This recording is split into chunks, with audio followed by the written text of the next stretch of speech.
Okay, ಈಗ ಮುಂದಿನ ಕಾರ್ಯಕ್ರಮ 5ನೇ ತರಗತಿಯ ನಮ್ಮ ಕನ್ನಡ ಕಲಿಕೆ ಕಾರ್ಯಕ್ರಮದ 5ನೇ ತರಗತಿಯ ಮಕ್ಕಳಿಂದ ಮಕರಂದ ಹೀರು ಪರಾಗ ಹರಡು.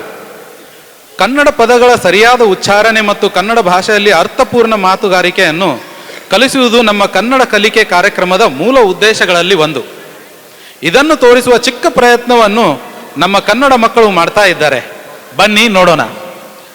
ನಮ್ಮ ಶೇಖು ಸಣ್ಣವಿದ್ದಾಗ್ರಿ ಹೇಳ್ತೀನಿ, ಇದು ಯಾಕಂದ್ರೆ ಉಚ್ಚಾರಣೆ ಬಗ್ಗೆ ಮಾತಾಡಕತ್ತಾರಲ್ಲ, ಅದಕ್ಕೆ ನಮ್ಮ ಶೇಖುಗ ಮಾತಾಡಕ್ಕೆ ಬರಂಗಿಲ್ರಿ, ಕು ಅಂತಾನೆ. ಅದಕ್ಕೆ ಸಣ್ಣವಿದ್ದಾಗ ಮದುವೆಗೆ ಹೋದಾಗ ಊಟ ಎಲ್ಲರದು ಮಾಡಾತಿದ್ದು, ಶೇಖು ಹೊಂಟಿದ್ದ. ಒಬ್ರು ಯಾರೋ ಕೇಳಿದ್ರು, ಶೇಖು ಊಟ ಆತಿಲ್ಲೋ, ಎಲ್ಲಿ ಹೊಂಟಿ ಅಂತ ಹೇಳಿ. ಅವ ಏನು ಅನ್ಬೇಕ್ರಿ, ಊಟ ಮಾಡಿ ಕೂಡಾಕ್ ಹೊಂಟೀನಿ ಅಂತಂದಾರಿ. ಅಂದ್ರೆ ಊಟ ಮಾಡಿ ಓದಾಕ್ ಹೊಂಟೀನಿ ಅಂತಂದ್ರಿ. ಅದಾದ್ಮೇಲೆ ಮತ್ತೆ ಯಾರ ಶೇಖು ಕೇಳಿದ್ರು, ಶೇಖು ಊಟದಾಗ ಸ್ವೀಟ್ ಏನು ತಿಂದಿಪ್ಪ ಅಂತ ಹೇಳಿ. ಅವ್ರವು ಅಲ್ಲಿಂದ ಓಡಿ ಬಂದು ಬಾಯಿ ಹಿಡಿದಲ್ರಿ ಶೇಖುಂದ. ಯಪ್ಪ ನಾ ಹೇಳ್ತೀನಿ ಮಗನ್ ಕೇಳಬೇಡ್ರಿ ಅಂತಂದ್ರೆ, ಯಾಕೆ ಬೇ ಅಂತಂತಂದೆ. ಶೇಖು ಏನಾಯ್ತಲ್ಲ ಊಟದಾಗ ಉಂಡಿ ತಿಂದಾನಿಯಪ್ಪ ಅಂತಂತಂದ್ರು. ಒಂದಿಷ್ಟು ಮಂದಿಗೆ ಗೊತ್ತಾಗಲಿಲ್ಲ, ಈ ಕಡೆ ನಗು ಬರಲಿಲ್ಲ. ತಿಳಿದವರು ತಿಳಿಲಾರ್ದವ್ರಿಗೆ ಆಮೇಲೆ ಹೇಳ್ರಿ. ನಮಸ್ಕಾರ ಎಲ್ಲರಿಗೂ.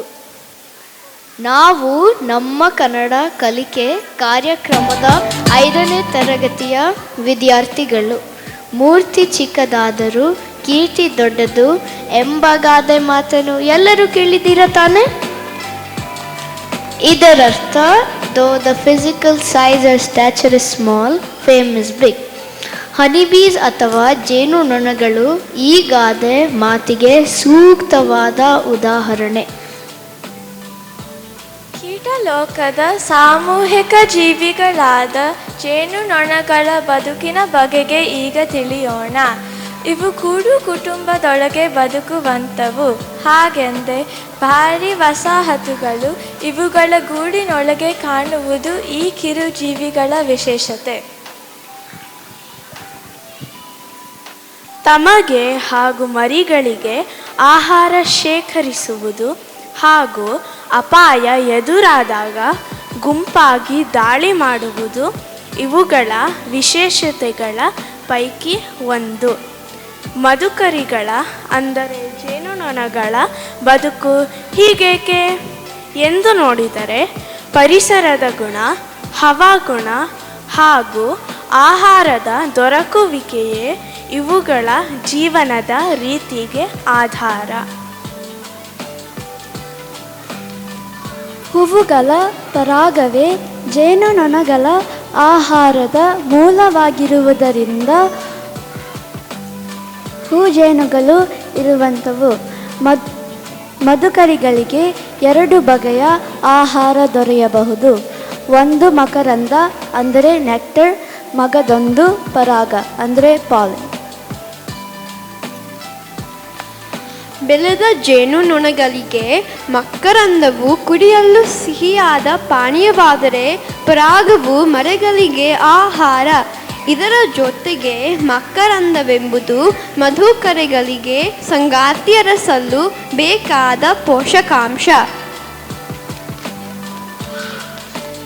ಹೂ ಬಿಡುವ ಗಿಡಗಳ ಸಂತತಿ ಮುಂದುವರಿಸಲು ಅವುಗಳ ಪರಾಗ ಹರಡುವ ಮೂಲಕ ಜೇನುನೊಣಗಳು ಸಹಕರಿಸುವುದಿದೆ.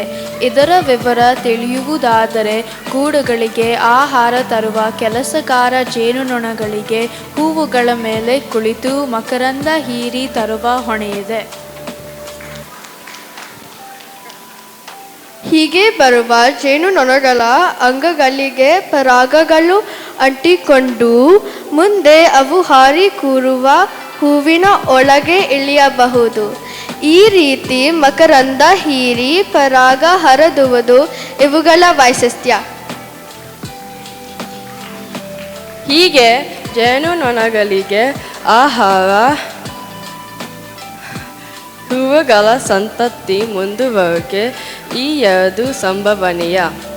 2 ತಿಂಗಳು ಬದುಕುವ ಕೆಲಸಗಾರ ಜೇನುನೊಣಗಳು ತೋರಿಸುವ ಈ ಸಾಮಾಜಿಕ ತಿಳುವಳಿಕೆಯೇ ಲೋಕದ ಗಮನ ಸೆಳೆಯುವ ಅಂಶ.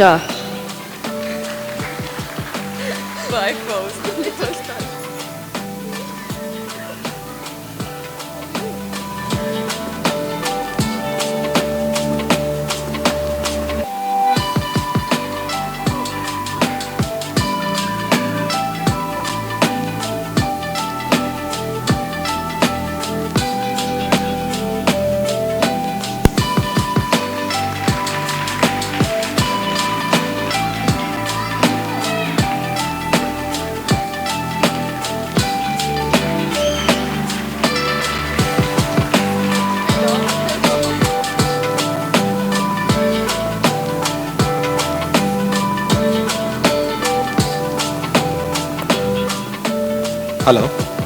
ತುಂಬ ತುಂಬ ಧನ್ಯವಾದ ಎಲ್ಲರಿಗೂ, ಮಕರಂದ ಹೀರು ಪರಾಗ ಹರಳು ತಂಡದವರಿಗೆ. ಚೆನ್ನಾಗಿ ಮಾಡಿದ್ರಲ್ಲ ಕಾರ್ಯಕ್ರಮ. ಈ ಥರ ಉಚ್ಚಾರಣೆ ನಿಮಗೆಲ್ಲ ಬರುತ್ತಾ? ಬರಲಿಲ್ಲ ಅಂದ್ರೆ ನಮ್ಮ ಕನ್ನಡ ಕಲಿಕೆ ಕಾರ್ಯಕ್ರಮಕ್ಕೆ ಇವತ್ತೇ ನೋಂದಾಯಿಸಿ. ಸೊ ಈ ಕಾರ್ಯಕ್ರಮದಲ್ಲಿ ಭಾಗವಹಿಸಿದವರು ಸಾನ್ವಿ ಭರದ್ವಾಜ್, ಸಾನ್ವಿ ಜೈನ್, ಸಾನ್ವಿ ಸ್ಥಾವರ್ ಮಠ್, ಸಮನ್ವಿಕಾ ನವೀನ್, ಸಮರ್ಥ್ ನವೀನ್, ಶ್ರೇಷ್ಠಾ ಪೈ, ತನುಶ್ರೀ ನಾಗೇಂದ್ರ, ಸಾಚಿ ಧಾರವಾಡ್ಕರ್. ಆಮೇಲೆ ಗೆಸ್ಟ್ ಪಾರ್ಟಿಸಿಪೆಂಟ್ಸ್ ಸಾನ್ವಿ ಸುರೇಶ್ ಮತ್ತು ಹೃದಿನಿ ಸ್ವದೀಪ್. ಒಂದು ದೊಡ್ಡ ಚಪ್ಪಾಳೆ. ಈ ಕಾರ್ಯಕ್ರಮವನ್ನು ನಿರ್ದೇಶನ ಮಾಡಿದ